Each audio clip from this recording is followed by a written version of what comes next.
Maintenant, j'aimerais vous dire ceci. Nous combattons peut-être l'esprit de pauvreté ou l'esprit de mariage, mais Babylone la grande est juste à l'intérieur de vous.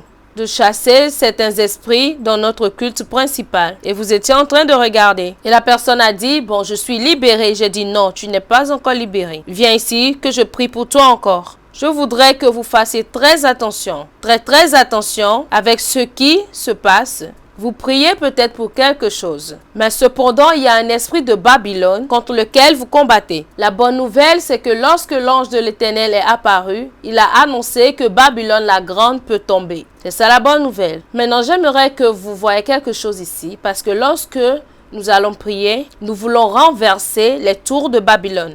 Il y a une tour de Babylone que vous devez renverser, faire tomber. Dans 2 Corinthiens, chapitre 10, à partir du verset 4 au verset 5, la Bible dit que les armes avec lesquelles nous combattons ne sont pas charnelles. Ces armes ne sont pas de ce monde, mais elles sont puissantes par la vertu de Dieu pour renverser toutes les forteresses. Verset 5, pour renverser, les armes que nous utilisons ne sont pas de ce monde. Elles sont puissantes par la vertu de Dieu. Nous les utilisons pour renverser les forteresses. Ensuite, il dit, nous renversons les raisonnements et toute hauteur qui se lève contre la connaissance de Dieu. Alors, qu'est-ce qui est cette haute chose ou cette hauteur qui se lève? C'est la Babylone. Parce que c'est la seule cité qu'ils construisaient pour avoir des tours. Ils élevaient cela pour être comme Dieu. Ils construisaient ces tours. Toute hauteur qui s'élève. Il dit, nous renversons cela. Nous faisons tomber cela. Il dit, mais maintenant, cette Babylone qui s'élève, cela se passe dans les imaginations, dans les raisonnements. Le verset 5 dit, nous renversons les raisonnements et toute hauteur qui s'élève contre la connaissance de Dieu. Nous sommes sa nation, nous sommes son peuple. Nous sommes la nation de Jésus. Nous avons été appelés par Dieu. Dieu voudrait que nous vainquons ce système. Beaucoup de chrétiens aujourd'hui ne comprennent pas cela. C'est pour cela, si vous regardez dans le secteur de la terre, le secteur financier, les secteurs principaux, beaucoup de chrétiens sont la proie du diable parce qu'ils ne comprennent pas comment le diable établit les systèmes. Alors, ils se disent, tu sais quoi, si je ne paye pas mon loyer, on me chassera de cette maison. D'accord? Ils me chasseront de cette maison. Si je ne fais pas ceci, ils feront cela. Si je n'ai pas cet argent à cette date précise, voici ce qui se produira. Et c'est exactement ce qui se produit. Parce que les chrétiens ne comprennent pas la Babylone. Ce que le diable est en train de vous faire, c'est de mettre un système en place pour que peu importe comment vous priez, vous ne prospérez jamais. Parce qu'il voudrait que vous vous inclinez forcément au système financier de l'inadéquat. Alors maintenant même, vous avez besoin de vous incliner. Vous avez besoin de supplier. Vous devez souffrir, vous devez être malade. Vous devez répondre à ce que le diable voudrait. Il y a un système de Babylone auquel vous devez répondre à tout moment. Et si vous n'avez pas ce que vous voulez, vous commencez par faire des déclarations comme « j'abandonne »,« non, je ne pense pas que ceci fonctionne »,« je ne pense pas que ceci marchera ». Laissez-moi vous dire ceci, le message que je partage avec vous est un message étrange parce qu'ils sont vraiment spirituels. Et ces messages ont besoin des gens qui sont vraiment spirituellement discernants pour comprendre ce que je partage avec vous. C'est dans ces jours-ci. Alors nous n'attendons pas un autre Babylone. L'ange a déclaré que la grande Babylone est tombée. Nous voulons voir la tombée et la ruine de Babylone dans vos statuts maritales. La tombée de Babylone dans votre maison. La tombée de Babylone dans votre vie spirituelle, dans votre ministère. Beaucoup de chrétiens aujourd'hui sont attaqués par des esprits de Babylone. Beaucoup de prédicateurs, des prophètes, des pasteurs, des enseignants de la parole de Dieu sont tellement attaqués par cet esprit à un niveau où ils n'arrivent pas à avancer dans leur appel. Parce que le système de Babylone les a emprisonnés à un niveau où, même s'ils voulaient avancer, Babylone dit qu'ils ne peuvent pas. Alors vous devez comprendre ce qu'est Babylone. C'était à Babylone lorsqu'un homme appelé Daniel a prié. Et Dieu a exaucé cette prière. Mais lorsque l'ange apportait l'exaucement à Babylone, un démon a arraché cette réponse.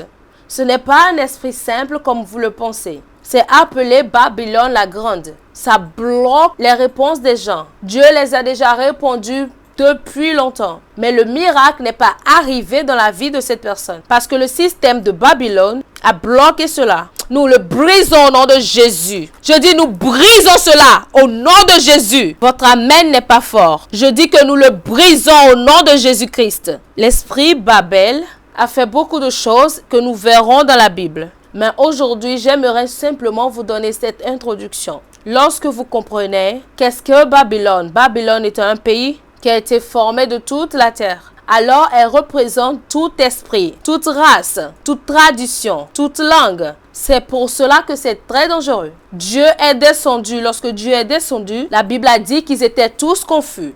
Ils ont commencé par parler différentes langues. Mais écoutez-moi, ils construisaient une tour. Ils disaient qu'ils voulaient atteindre les cieux. La Bible dit que cette tour qu'ils construisaient, ils faisaient cela physiquement. Ils étaient du genre, nous allons bâtir quelque chose qui touchera le ciel. Vous parlez des étages aujourd'hui. Cela n'a pas commencé maintenant. Vous pensez que c'est une technologie qui a commencé à faire ça? Non. Dans Genèse chapitre 11, ces personnes construisaient des étages. Ils construisaient une tour.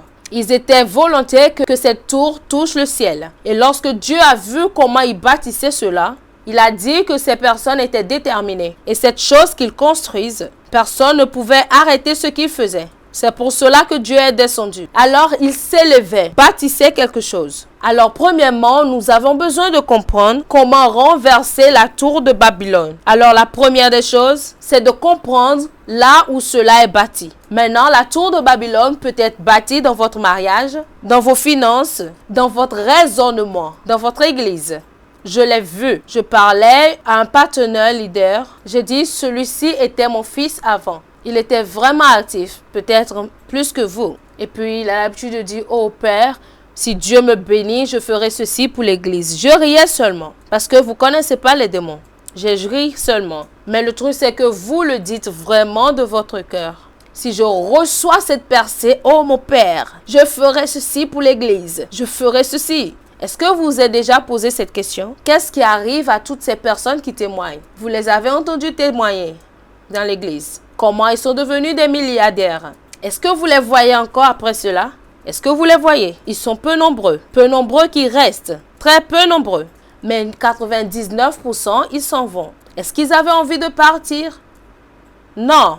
Soudainement, lorsqu'ils ont eu le miracle, ils ont eu la percée, ils commencent à penser, je pense que quelque chose ne va pas bien ici. Ou au moment où ils commencent à voir une percée dans le physique et certains spirituellement, juste une seule vision ou un rêve, ils commencent à penser que les choses ne vont plus bien dans l'église. Ils commencent à dire, je ne pense pas que j'appartiens ici. Une seule vision, juste à cause d'une seule percée, un seul contrat, juste une seule porte qui s'ouvre à eux.